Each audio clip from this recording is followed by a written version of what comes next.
Assalamualaikum warahmatullahi wabarakatuh. Hai teman-teman, apa kabar?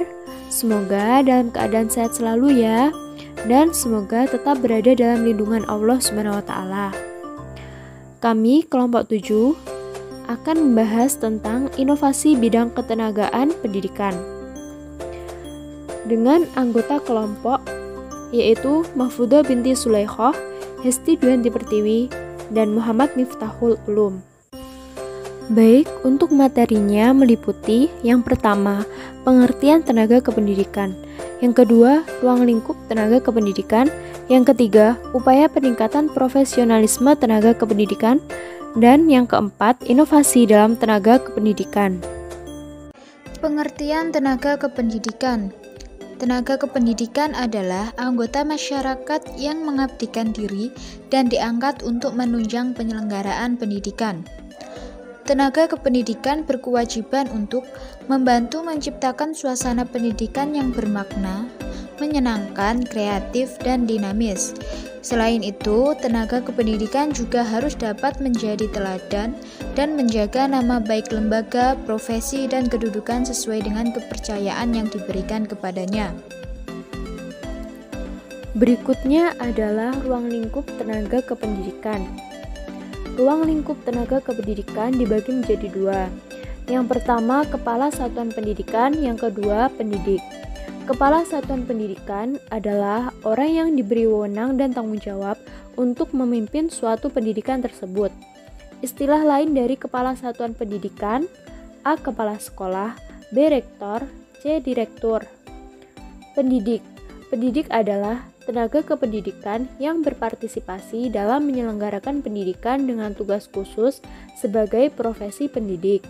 Istilah lain dari pendidik: A. Guru, B. Dosen, C. Konselor, D. Pamong belajar, E. Widyaswara, F. Tutor, G. Instruktur, H. Fasilitator, I. Ustadz, dan sebutan lainnya.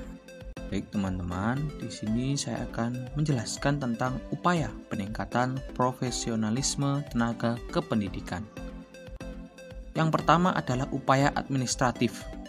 Upaya ini berkaitan dengan sistem dan data peraturan normatif kepegawaian yang berlaku. Contohnya, pada pasal 41 Undang-Undang Nomor 20 Tahun 2003 tentang Sidiknas menyebutkan bahwa tenaga kependidikan dapat bekerja secara lintas daerah. Yang kedua, upaya struktural dan kesejawatan. Upaya ini berkaitan dengan program-program pengembangan dan peningkatan karir dan jabatan ketenagaan dalam melihat hasil evaluasi kinerja maupun promosi. Contoh dari upaya struktural dan kesejawatan. Yang pertama, peningkatan gaji dan kesejahteraan. Yang kedua, membangun sistem sertifikasi tenaga kependidikan serta sistem perjanjian mutu pendidikan. Yang ketiga, membangun satu standar pembinaan karir atau Career Development Path. Yang keempat, meneruskan peningkatan kompetensi melalui kegiatan diklat dan pendidikan profesi dari Lembaga Pendidikan Tenaga Kependidikan atau LPTK, serta melibatkan organisasi pembinaan profesi guru dan tenaga kependidikan. Yang kelima, upaya peningkatan kompetensi tenaga kependidikan harus dilaksanakan secara terencana dan terprogram dengan sistem yang jelas sesuai instansi yang terkait dengan profesi, education, in-service training, dan on-the-job training. Selanjutnya, inovasi dalam tenaga kependidikan. Yang pertama, inovasi pustakawan. Rutinitas kerja di perpustakaan kadangkala memunculkan rasa jenuh, apalagi yang dikerjakan hanya satu garapan saja, misalnya hanya memberikan layanan sirkulasi atau terus-menerus bekerja di bagian pengolahan. Hal tersebut tentunya akan menimbulkan kebosanan atau rasa jenuh. Nah, untuk menghilangkan kejenuhan bekerja, ada banyak cara yang dapat dilakukan, misalnya dengan melakukan inovasi. Nah, ada pun beberapa contoh inovasi yang pernah dilakukan di perpustakaan antara lain. Yang pertama, membuat sistem informasi perpustakaan atau e-library, atau bisa juga disebut dengan perpustakaan elektronik. Nah, sistem informasi perpustakaan merupakan sistem informasi yang dikembangkan untuk memudahkan dalam pelayanan serta memudahkan pustakawan dalam mengelola perpustakaan. Dengan adanya sistem informasi perpustakaan, pustakawan dapat selalu memonitor tentang ketersediaan buku, daftar buku baru, peminjaman buku, serta pengembalian buku. Yang kedua, informasi terseleksi. Informasi terseleksi adalah suatu cara untuk menemukan informasi yang selektif dan relevan dengan bidang minat dan kebutuhan informasi. Dengan adanya informasi terseleksi ini, diharapkan akan memudahkan pengguna perpustakaan untuk mencari informasi yang relevan dengan kebutuhan mereka. Yang ketiga, counter pengunjung. Counter pengunjung adalah tools yang digunakan untuk menghitung seberapa banyak pengunjung yang memanfaatkan fasilitas perpustakaan. Dengan sistem manual, hal ini agak sulit dilakukan. Kadangkala pengunjung malas untuk mengisi data kunjungan. Oleh karena itu, perlu dibuat counter pengunjung secara otomatis. Yang kedua, sertifikasi.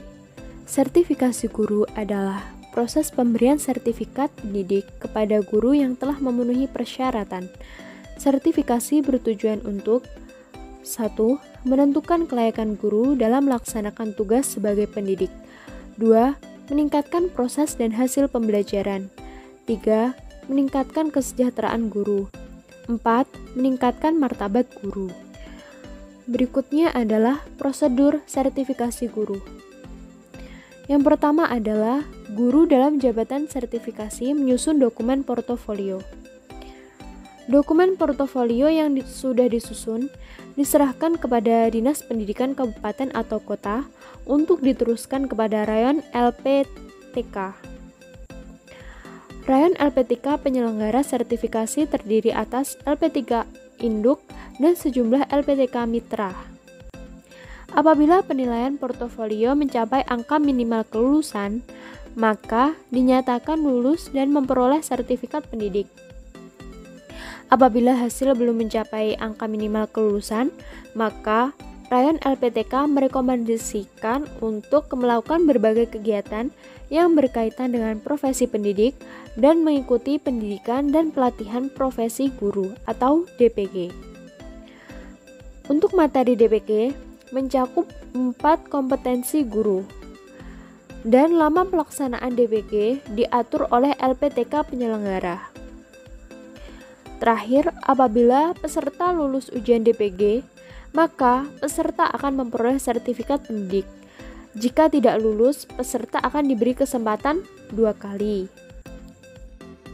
Selanjutnya adalah komponen portofolio untuk sertifikasi guru berdasarkan Permendiknas nomor 18 tahun 2007, diantaranya 1. Kualifikasi akademik, yakni tingkat pendidikan formal yang telah dicapai sampai dengan guru mengikuti sertifikasi baik pendidikan gelar maupun pendidikan non-gelar. Yang kedua, pendidikan pelatihan. Pengalaman dapat dalam mengikuti pendidikan dan pelatihan pengembangan atau peningkatan kompetensi dalam melaksanakan tugas sebagai pendidik. Yang ketiga, ada pengalaman mengajar. Hal ini masa kerja guru dalam melaksanakan tugas sebagai pendidik pada satuan pendidikan tertentu sesuai dengan surat tugas dari lembaga yang berwenang. Yang keempat, perencanaan dan pelaksanaan pembelajaran. Persiapan mengelola pembelajaran yang akan dilaksanakan dalam kelas setiap tatap muka. Yang kelima, penilaian dari atasan dan pengawas. Penilaian oleh kepala sekolah dan pengawas terhadap kompetensi kepribadian dari sosial guru. Yang keenam, prestasi akademik, yakni prestasi yang dicapai guru terkait dengan bidang keahliannya dan dapat pengakuan dari lembaga atau panitia penyelenggara. Yang ketujuh, karya pengembangan profesi, yakni suatu karya yang menunjukkan upaya pengembangan profesi yang dilakukan oleh guru berupa media buletin, artikel, ataupun karya seni lainnya. Yang kedelapan, keikutsertaan dalam forum ilmiah, yakni partisipasi dalam kegiatan ilmiah yang relevan dengan bidang tugasnya, baik sebagai pemakalah maupun sebagai peserta. Yang kesembilan, pengalaman menjadi pengurus organisasi di bidang kependidikan sosial, yakni ikut serta dalam pengurusan organisasi di bidang kependidikan. Yang ke-10, penghargaan yang relevan dengan bidang pendidikan. Penghargaan yang diperoleh oleh karena guru menunjukkan dedikasi yang baik dalam melaksanakan tugas dan memenuhi kriteria kuantitatif, kualitatif, dan juga relevasi. Materi yang selanjutnya yakni dalam ketentuan kelulusan sertifikasi guru dibagi dalam 3 unsur, yakni unsur A, B, dan C. Unsur A yakni unsur kualifikasi dan tugas pokok, berisi tentang kualifikasi akademik, pengalaman mengajar, perencanaan, dan pelaksanaan pembelajaran. B. Unsur pengembangan profesi, berisikan pendidikan dan pelatihan, penilaian dari atasan dan pengawas, prestasi akademik, terakhir karya pengembangan profesi. C. Unsur pendukung profesi. 1. Keikutsertaan dalam forum ilmiah. 2. Pengalaman organisasi di bidang kependidikan dan sosial. 3. Penghargaan dan relevan di bidang pendidikan. Mungkin itu dari saya. Saya mewakili teman-teman sekalian.